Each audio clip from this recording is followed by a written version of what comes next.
Station, this is Houston. Are you ready for the event? I am ready for the event.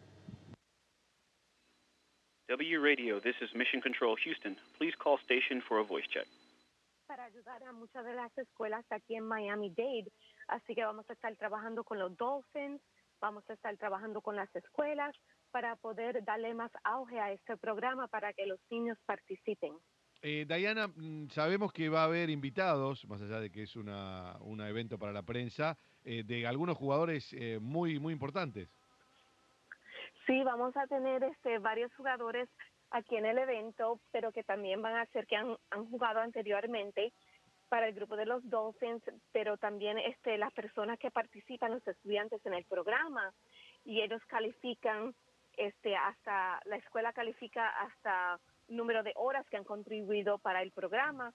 Ellos pueden ganarse apariencias de los jugadores de los Dolphins en sus escuelas, así que por favor visiten al español.freelovetopplay60.com para que puedan aprender sobre todas las recompensas que se pueden ganar para participar en este programa. Sí, simplemente para remarcar entonces, la página web que ya la pueden ver es Fuel Up to Play. Y Fuel es como combustible para la gente. At the station.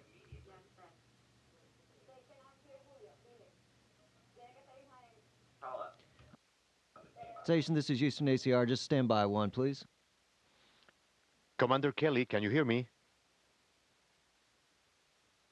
Yeah, I have you loud and clear. Welcome aboard the space station. What a pleasure, Captain. I don't know what to say. Good morning, good evening. Where are you? What is night, is day? Where are you right now? Well, it's about 6:30 in the evening. We're on Greenwich time, and yeah, I think we're in darkness, and looks like somewhere over kind of approaching Australia in the South Pacific. Commander, a few days ago, we saw a beautiful moon from the Earth. Beautiful, red moon. You were closer, 400 kilometers closer. Did you watch, and what was the experience of the moon since there? Well, on that particular day of the lunar eclipse, unfortunately, where it was occurring with regards to basically our sky and where our windows are located, we really couldn't see it from the space station. Plus, it was in the middle of the night, so those two reasons why we didn't see it. But in general, you know, the moon and the Earth and the stars are very, very beautiful to see from here. And, you know, it's something we enjoy looking at, certainly. Commander, we are in South America, in Bogota, Colombia. Sometimes you look to the window and you try to find your house in the United States? Well, yeah, but that's only because we have this giant lens camera, and it's got, like, with the doubler on it, like a 1,200 millimeter lens. Otherwise, we really couldn't see anything with the naked eye that is human-made, with the exception of you can kind of see, you know, airports. You can see cities and tell they're cities, but it's not like you'd be able to see a particular building without the aid of a camera or binoculars. Commander, how is your day? At what time do you wake up, and how is a regular day? So we get up at, you know, between 6 and 6:45 in the morning. We have a meeting with the ground called the Daily Planning Conference, generally at about 7:30 in the morning. And again, that's on Greenwich Mean Time because it's a very, I wouldn't say convenient, but it's a time that works for all the different control centers around the world that have to work together. And, you know, then our day progresses from there. We work basically until 7 o'clock, 7:15 in the evening, and, you know, have a lot of activities to do, scientific experiments, maintenance on the space station, just general, you know, housekeeping, keeping this orbiting laboratory running, as well as the exercise time we have up here is done during the day. Commander Kelly, NASA have plans to send humans to Mars in 2030. But with the latest discovery of liquid water and knowing that water means fuel for your spaceship, is there a chance that that goal can be reduced few years? And if so, you would be, or would you like to be in that very first mission? Well, I don't think us finding water would accelerate our mission to Mars. Maybe if we found a bunch of money, that would probably help a lot more because that's one of the things we really need to go to Mars is the funding. Um, and the technology we understand. I think a lot of what we need to do to get there, but funding is one of the things in the critical path. So I don't think the water helps us in that regard, but it is very exciting. It does help us in other ways. Once we get there, having water is very important. Obviously, you need water to sustain life. It'd be great if we didn't have to bring it all with us. We could maybe get it out of the Martian atmosphere or out of the soil. And like you said, you can use liquid oxygen and liquid hydrogen to propel a rocket. So, having available water may be a source to be able to use for your rocket engine. Commander Kelly, your current mission is unique. Your twin brother is here on Earth, and the idea is to compare your health with his to see the variations during this year on space. So far, have you learned something special? Do you feel younger than him?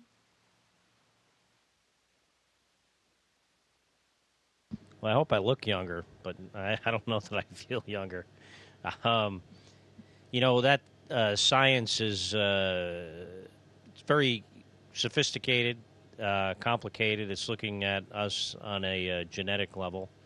And much of the way we do that is through samples of blood and other bodily substances, both taken here on orbit and on the ground. And in the case of mine, they're sent back to the ground. And a whole lot of analysis has to be done, a whole lot of research and, publishing of the results. So I don't know of any particular findings thus far. It doesn't mean there aren't any really, but, that will take time. But I'm sure we're going to learn some exciting stuff. Commander, could you describe for our listeners what is the most amazing and surprising thing you have seen through the window? Well, through the window, there's a lot of beautiful sights. But a few months ago, we saw some aurora australis, the southern aurora. It's hard to say sometimes. That was pretty spectacular. That just really enveloped the space station. And not only could you see the green colors of this particular aurora, but you could also see the red colors with your naked eye. So, that on this particular flight was one of the the most incredible thing I've seen out the window. Commander Kelly, recently you said via Twitter, you're so active via Twitter, that your favorite color looking the planet is blue, but it's green, the one you miss the most. And then you said that from space, you can see a very thin and weak line of the atmosphere. How bad is climate change affecting our planet, and what's NASA doing about it?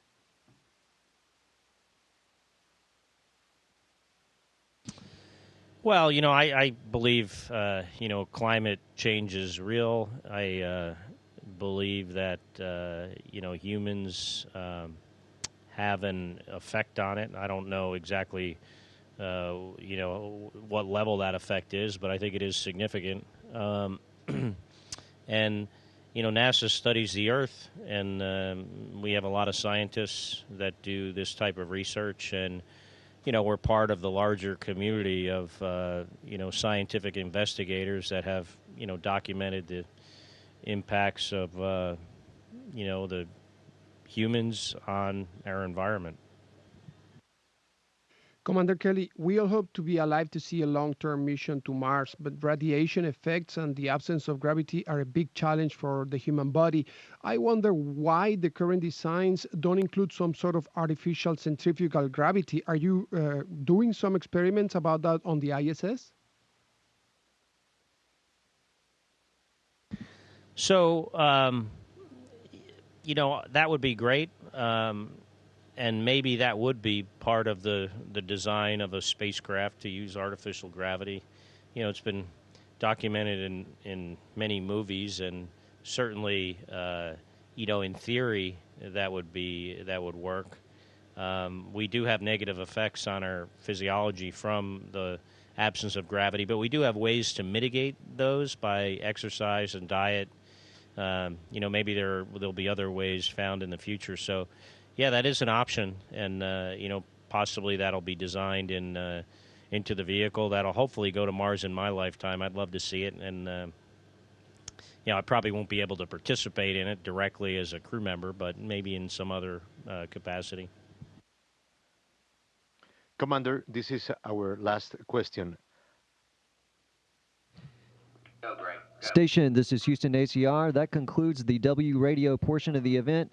Please stand by for a voice check from WGN Radio. Station, this is WGN Radio. How do you hear us? Have you loud and clear. Excellent. Well, on the super celebrity satellite, I think there's no other way to put this, Anna. We've got awesome. One of the great American heroes, Commander Scott Kelly, on board the International Space Station. And Commander, first of all, congratulations. You just made the halfway point of your year in space. And physically, do you feel better than you did 190 days ago, or worse?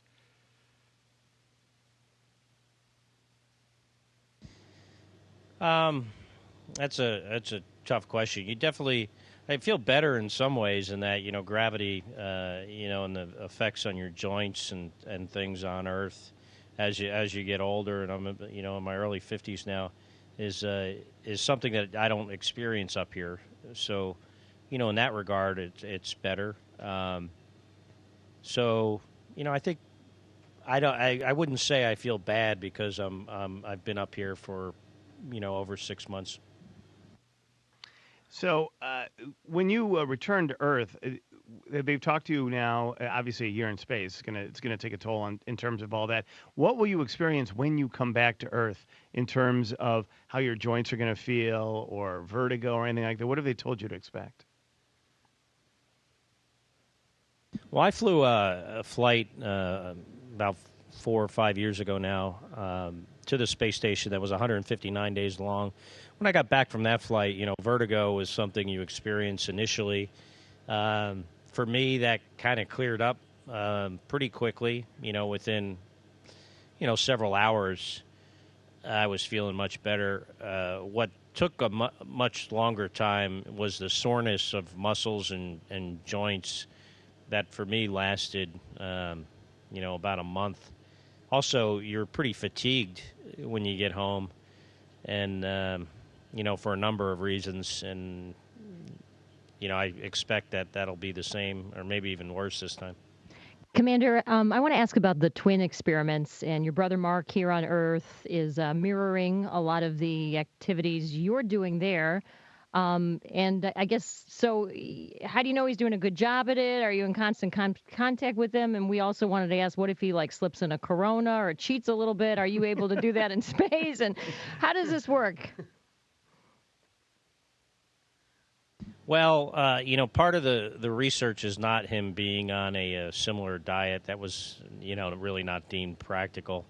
He wouldn't want to eat this food although it's not bad if you had to eat this stuff by choice for a whole year when your friends and family are, you know, diving into a steak. That would be, I think, considered cruel and unusual punishment. But so most of what he does is, you know, the same type of blood and other bodily samples that are getting from me, and MRIs and other type of, you know, imaging technology that's used on him.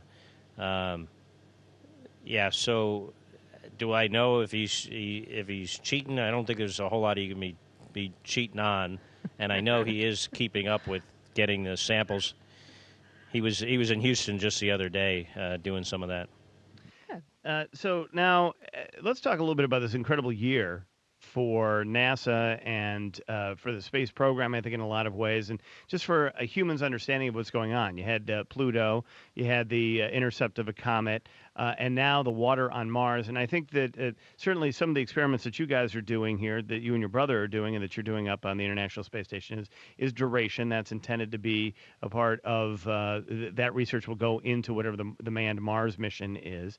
How important do you think, in terms of funding, these discoveries have been, and specifically the water on Mars?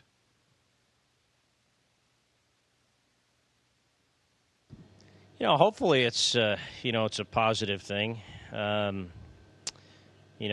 Like any government agency, NASA needs funding at an appropriate level, and demonstrating success in anything, whether it's NASA or other government agencies, I think is important to get the the political support that you need to get the funded at the appropriate level. So yeah, I think it's a great thing, and each of those different missions you mentioned have captured people's imaginations in their own way.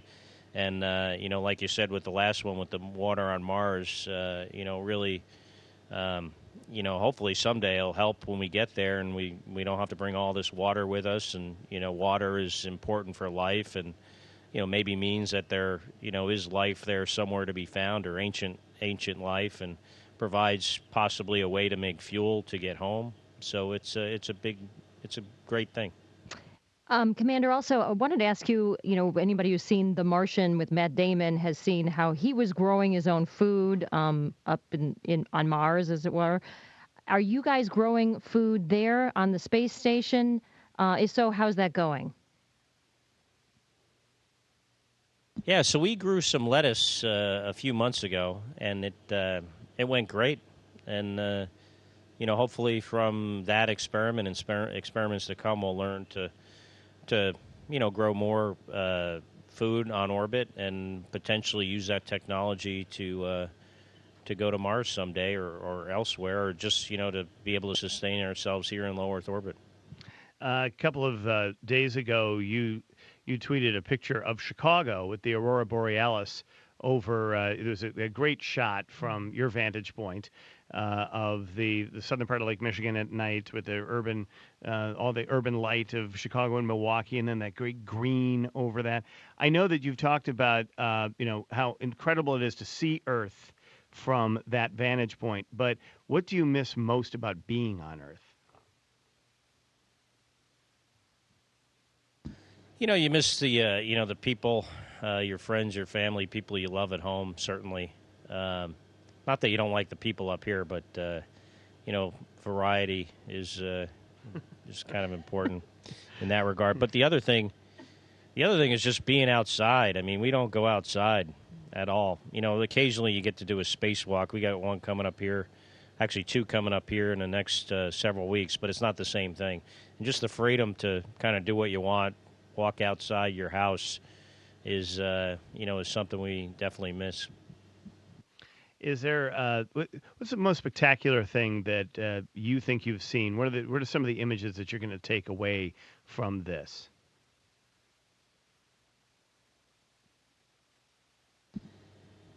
I think what I will learn from this. Let's talk about that first. Is just I think the potential for us to do things that are really, really hard. Building this space station was hard. This is an amazing facility. We do amazing research up here. It takes an army of people on the ground, not only in the United States but all around the world, to make this program happen. That's just the limit of human potential, I think, is incredible, and the space program is a great place for our nation and other nations to do that. As far as visually seeing, the Earth never disappoints. When I think I've seen it all, I see something, new and spectacular, and hopefully I'll be able to keep those images with me for a while. Yeah. Commander, thank you so much. Appreciate everything you're doing, not only for the United States, but for the world at the International Space Station.